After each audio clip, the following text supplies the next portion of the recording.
He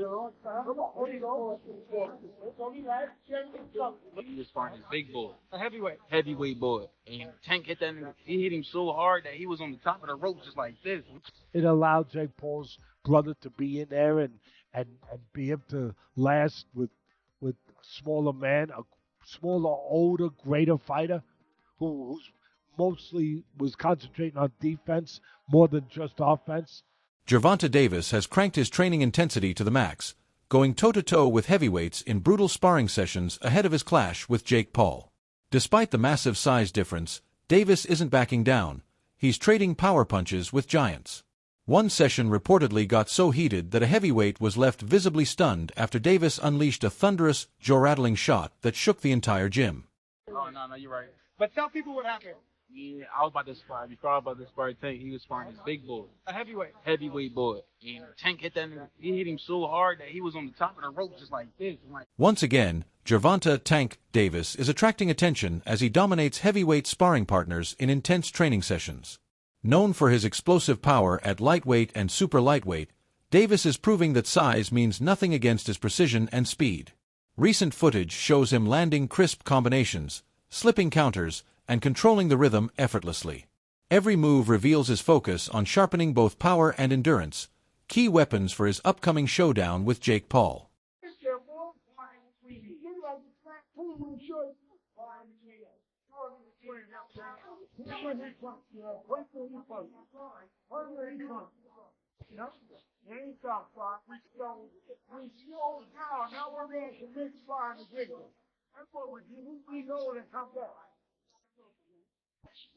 You gotta get close, right? You know you should get close. Get close, when she's rolling, yeah?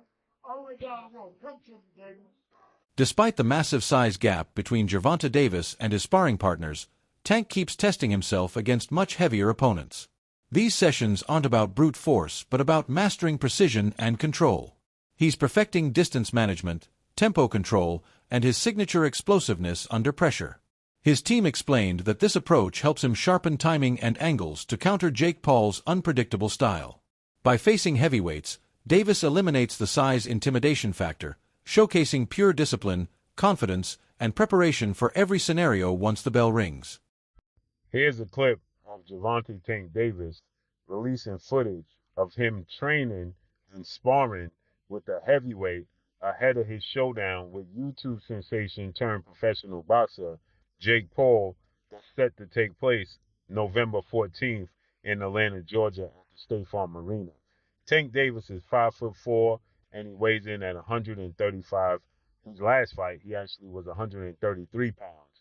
Jake Paul is 6'1" with a 76-inch arm reach, and he weighed in at 199 pounds his last fight. And fight before that, he weighed in at 224 pounds. Gervonta "Tank" Davis has a 67-inch arm reach.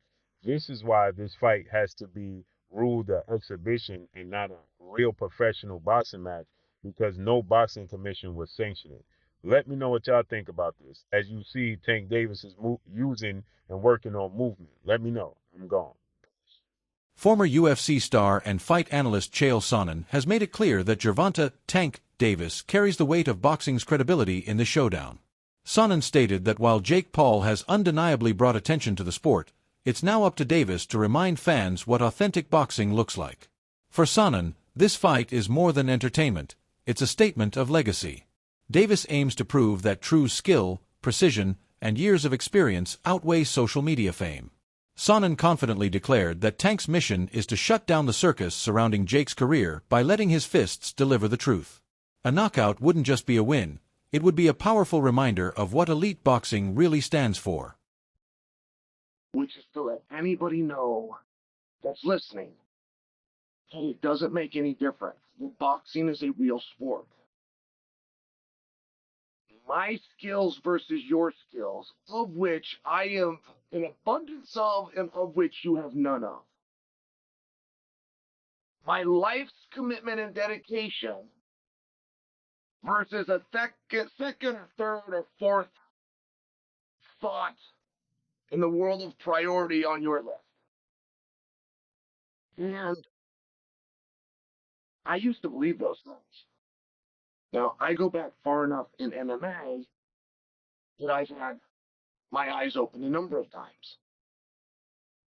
The fact that karate was so incredibly useless, or the fact that Jeet Kune Do was so incredibly useless, like these were not things that I would have bet on when I was in high school. As a wrestler at that time, I would not have assumed that I would fare well in a fight against somebody that knew Kung Fu. We had all been falsely led through Hollywood. Not through competition, not through sport, not through understanding of the game, just through Hollywood. We were told that those guys were the most dangerous guys. So we then eventually get up to Conor McGregor versus Floyd Mayweather, which had a weight discrepancy, but it was very small. I mean, I watched them weigh in. I want to say it was like 8 pounds. As fight week approaches, new footage and reports confirm that Gervonta Davis has been sparring with heavyweights in brutal, full-force sessions. These aren't light workouts. They're intense, pressure-filled simulations designed to push Tank past his limits. His trainers explain the strategy. If he can handle bigger, stronger men in camp, the actual fight will feel easier. The heavyweights test his reflexes, sharpen his defense, and force him to generate power efficiently against larger frames. Each demanding round builds Davis's confidence and highlights his superior timing and precision. It's an unconventional yet highly effective approach that shows just how seriously Davis is preparing for Jake Paul, treating the YouTuber-turned-boxer as a genuine, dangerous opponent.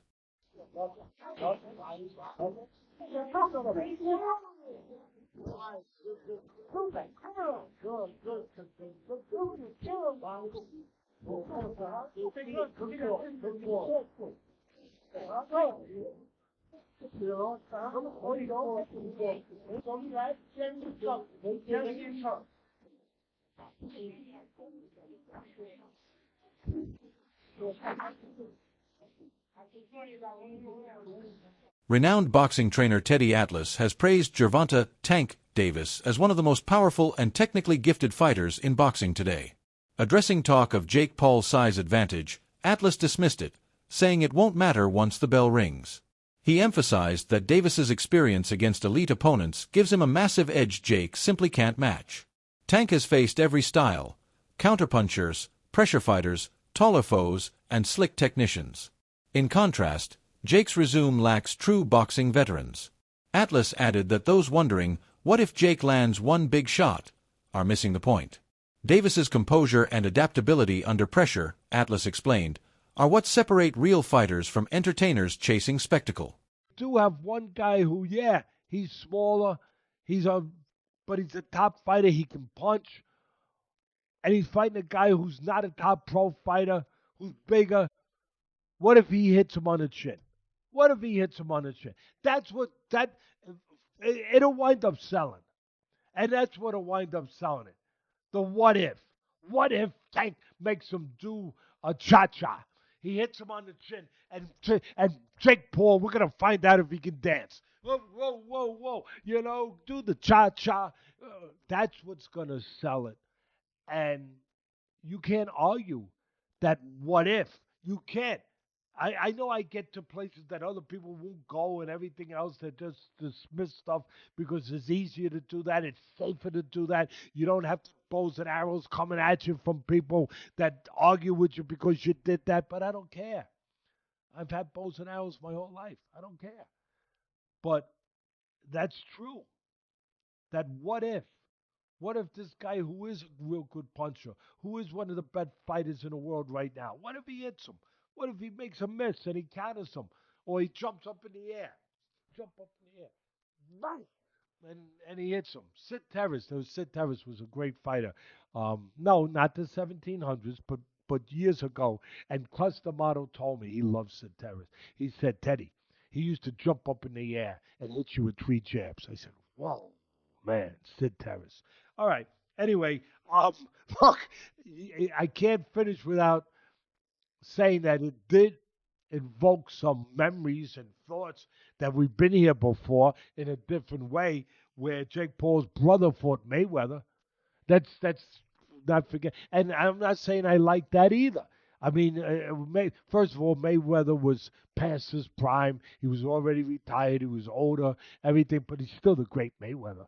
And Mayweather was fighting a guy, what was it, 50-pound difference, 60-pound difference, whatever it was. And that size made a difference. It allowed Jake Paul's brother to be in there and be able to last with a smaller man, a smaller, older, greater fighter who's mostly was concentrating on defense more than just offense. Some critics argue that Jake Paul isn't the problem with boxing. Tank Davis is. Jake's just doing what's expected from an entertainer, while Tank, blessed with elite talent, has chosen spectacle over legacy. Many believe if he truly faced top-tier opponents, he'd be among boxing's pound-for-pound best. Instead, this fight risks his credibility. But if Davis dominates, he can reclaim respect and remind the world who the real fighter is. Stay tuned, and don't forget to like, share, and subscribe for more explosive boxing updates.